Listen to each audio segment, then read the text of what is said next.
then they can listen to the recording afterwards. And well, the first thing I'd like to do is say thank you for coming up tonight and listening to the Solar PV 101. And before we get started, I've got a couple of different things to talk about. The first thing to talk about is that everyone is in listen-only mode.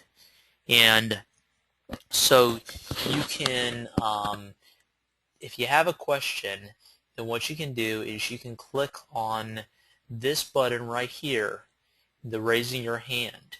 That'll let me know that you have a question, and you can always type it into the chat box, and I can answer the question throughout the presentation. So, all right. Well, again, good evening, and I'd like to welcome myself. My name is John Booker. I'm with Peak Solar, and we are an integrator of solar photovoltaic systems. We design, develop solar electric systems all around the country. We have 5 locations around the country and 3 distribution warehouses. Our partners have been in the solar industry for about 15 years, and our business, Peak Solar, has been around for about 5 years now.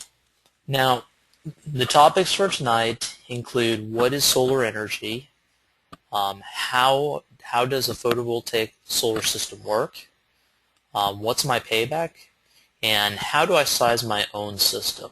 So we're going to keep it nice, short and sweet, but if you have any questions throughout the night, please feel free to raise your hand and or ask the question, and we can stop or go back on any slide that there is. So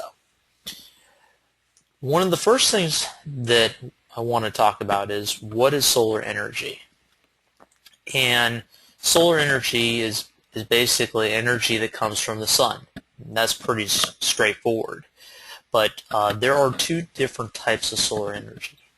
There's photovoltaic, and then there's thermal energy. And photovoltaic deals with things like solar panels, inverters, racking, and it deals with it deals directly with the electricity, generated electricity from the sun. Solar thermal is like hot water heater, like a solar hot water heater. It might use a thermal collector, a turbine, some other type of cooling function. So we do put in some types of solar thermal, but our forte is the photovoltaic systems. Now, here's a number of solar photovoltaic systems that we have done and we have installed. A couple of them, as you can see, on the roof, and you can see the racking on the on some of the panels and such on tile roofs and also on shingle roofs. Now, how does a solar photovoltaic system work? And that's where we're going to get into concentration on is what basically happens is light hits the solar cells, and the solar cells are grouped together into what's called a module. And the module, all of the electricity will then be brought out from each of the cells, and this module, it'll be brought out to an inverter, and the inverter sees the power in DC or direct current, and it changes it to AC, which is what you have in your home. The DC is what you would have as like a DC battery in your car. And then ultimately you would be able to get the power. Now this is an example of a solar home. As you can see, the solar energy comes in from the sun on a sunny day, and it will come in and you will see there is a conversion from DC to AC here. and that DC to AC would be converted from an inverter.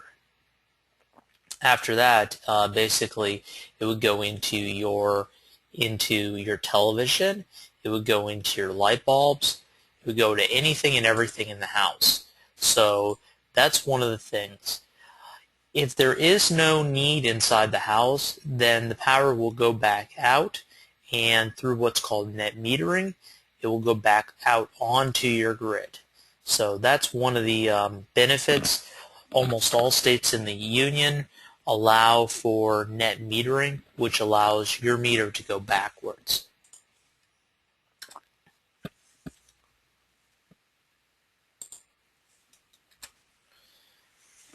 Now, now that you understand a little bit about solar energy and the solar home, we're going to talk a little bit about the solar module. And there are a number of types of solar modules. There's standard silicon, there's thin film type of modules, and we're going to get into more details about the polycrystalline and monocrystalline, but really short, a thin film type of module, that would be, as like an example, say you have your calculator. Your calculator uses a thin film. It's a very inefficient type of solar energy. The next thing I want to talk about is the difference between monocrystalline and polycrystalline. And monocrystalline use high efficiency cells. They're usually what are called a pseudo square. They don't actually look like they're round, but they are they're almost square-like. They're usually a black, and you can get more watts per square foot with a monocrystalline over a polycrystalline. On average, you can get about 5 to 10% more power in the same surface area than you can with polycrystalline. Now, for example, if you put a 5 kW system on your roof, in polycrystalline, you can get about a 5.5 kW for your with a monocrystalline. It's usually a little higher, and that's why I always like the polycrystalline. The polycrystalline are the workhorse of the industry. They've been around forever, and they are square-like. They're these bluish colors, and they're usually a lower cost. Now, once you know a little bit about the modules, then it comes into the inverter. And the inverters, there are a number of different types of inverters out there. There are things such as centralized inverters, microinverters. These are individual inverters on the back of the panel. There's also power optimizing inverters out there. And the first type is the centralized inverter. And the centralized inverter, they've been around for over 40 years now. They are the lowest cost. They have the proven reliability. And the only real downfall is that if there is some shade on a tree, if there's some shade at your property, then you might have some issues because, again, the whole system, say you have 20 panels out there, well, if one of those panels is shaded, then it will have some effect on the whole system. Now, there are new inverters that came out which have dual MPPT. Basically what that means in a technical term, if we were to bring that down, in just simple terms, it means that there are two inverters inside of the one inverter, and it allows you to have different shaded areas, different elevations. So there's a lot more with these newer type of inverters. Power One is one of those companies that has this newer type of inverter. The next thing is the microinverter. The microinverters are extremely easy to use. They have a lot more, you can customize it a lot more. Microinverters have been around for about 10 years now. They're a great tool to work with. They work independently. If there's shade, if there's any problem, you just swap out the one microinverter. A lot of these microinverters are getting 25-year warranty. I'm putting I've got some jobs in PG&E right now with the Aurora microinverters, and I'm doing a 300 microinverter system in Pennsylvania right now. And in that system, you can use the online monitoring system to tell individually what's going on with each one of the panels. So it's a pretty cool idea that they have.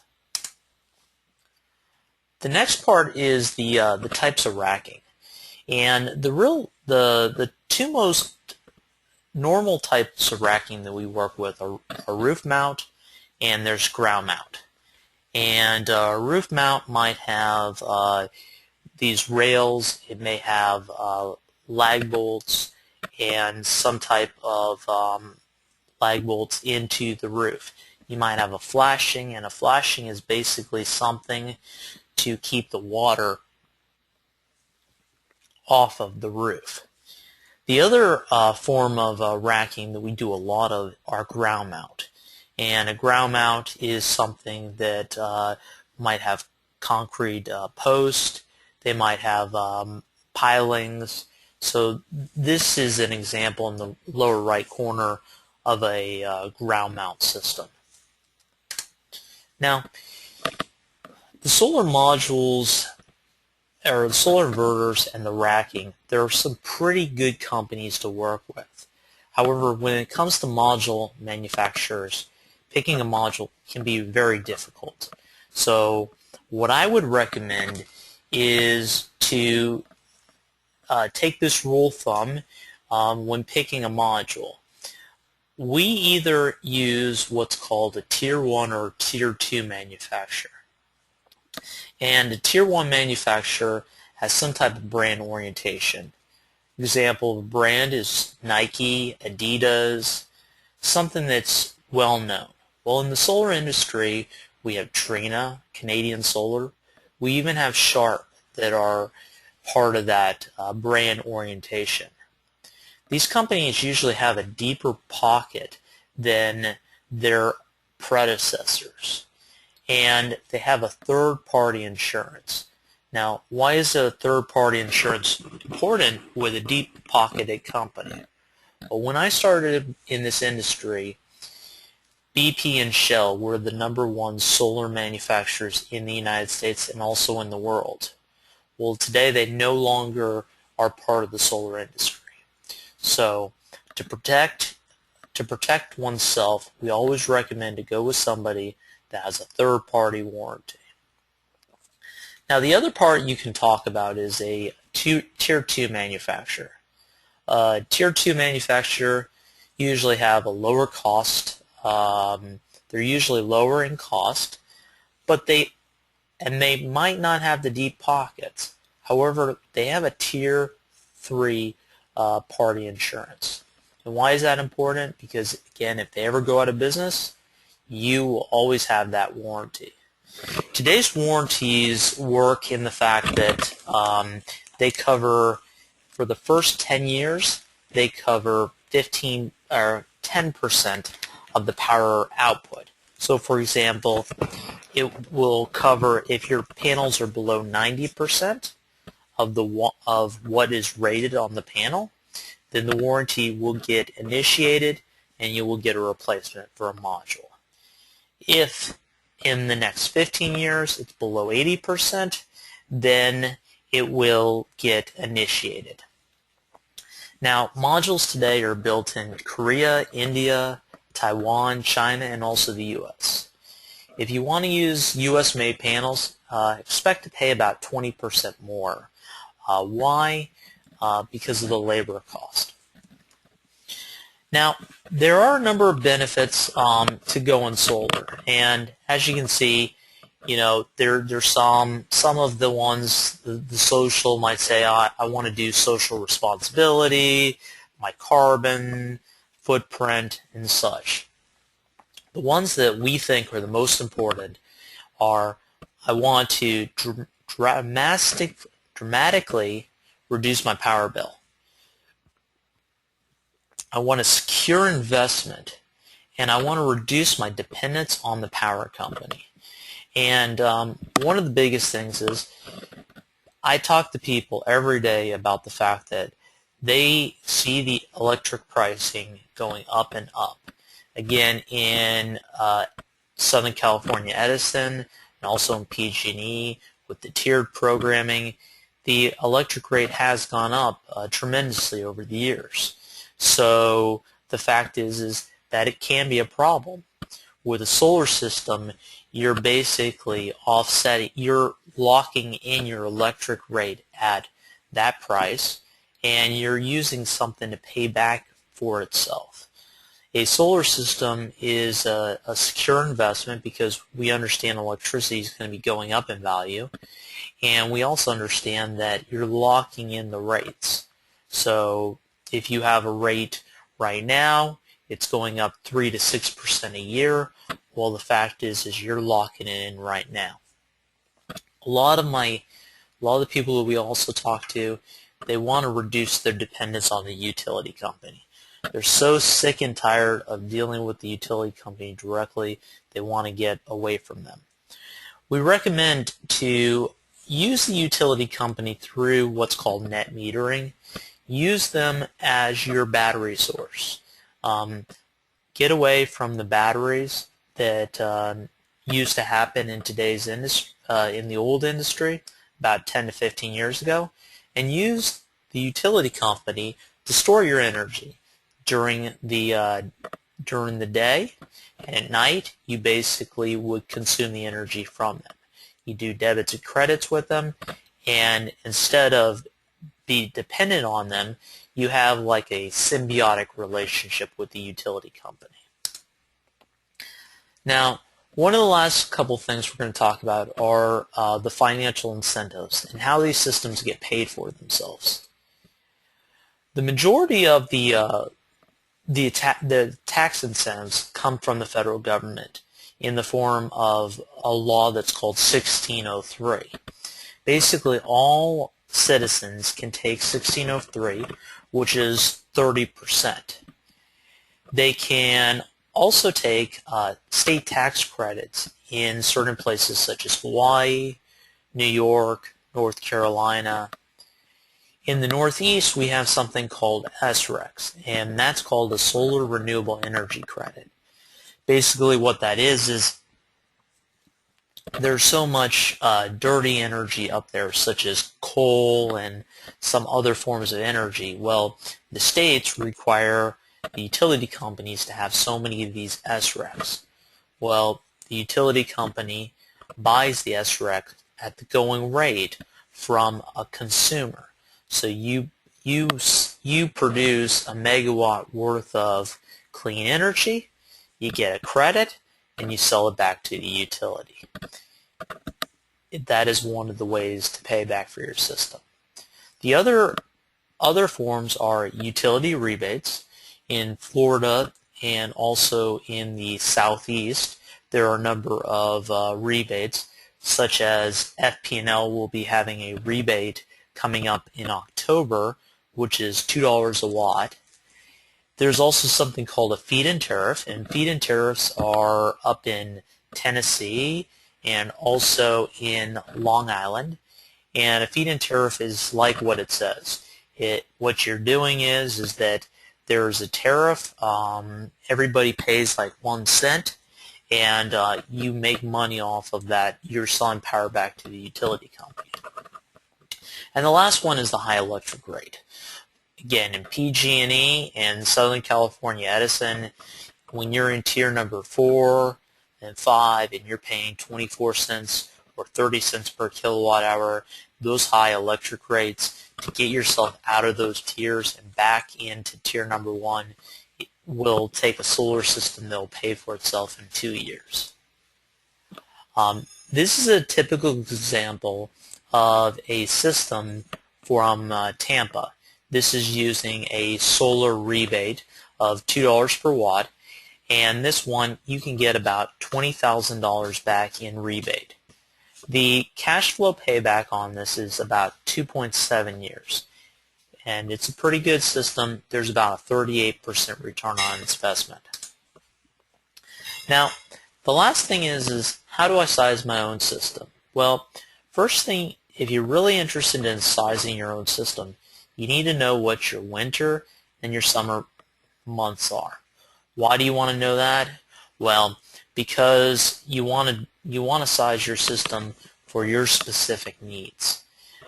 And then what we can do for you, if you want, is we can take your electric bill and your email address and your zip code, and we can come together and put together an analysis for you. We can size up the system. We can also put together a financial payback analysis just showing you what a solar system would do. Now, I really appreciate your time and energy. If you have any questions whatsoever, please feel free to give me a call at 813-482-4871, or you can email me at jrbooker@peaksolar.com.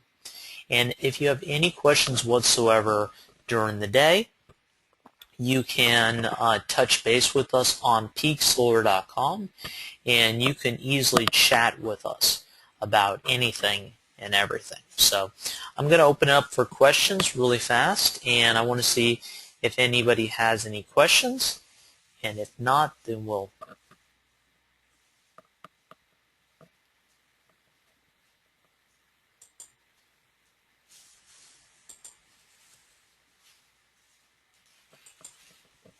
Hi, is this David? Hi, David. Yes. Do you have a question? Yeah, what if you can't face it? I know facing it south is the best way, but what is it still good if you face it any direction? Yeah, you could either face it in the east direction or the west direction. You can be fine. The north direction is usually the direction we want to stay away from, but east or west are fine. So, but Okay. and your home, what direction does your property face? I Would you, think it would be more like southwest. oh yeah, we do a lot of systems either southwest or southeast, or no problem whatsoever. We can definitely. Okay. And do you have any other questions? That was one of them I was thinking of. I've been trying Okay. to think of other questions, but that's all I have for right now. Okay. All right. Well, thank you very much. And let me put this on mute. Well, I don't see anybody else having any other questions. If anyone else has a question, and I'll be on peaksolar.com. Again, that's PEAKSOLAR. I'll be in the chat function. If you have any questions, please feel free to go over there. And after this webinar, if you could fill out the survey, that would be great. If you learned or if you had any recommendations. But and again, if you have any questions whatsoever, please feel free to give me a call or email me anytime. Okay? Well, thank you very much for your time, and I appreciate it. Thank you.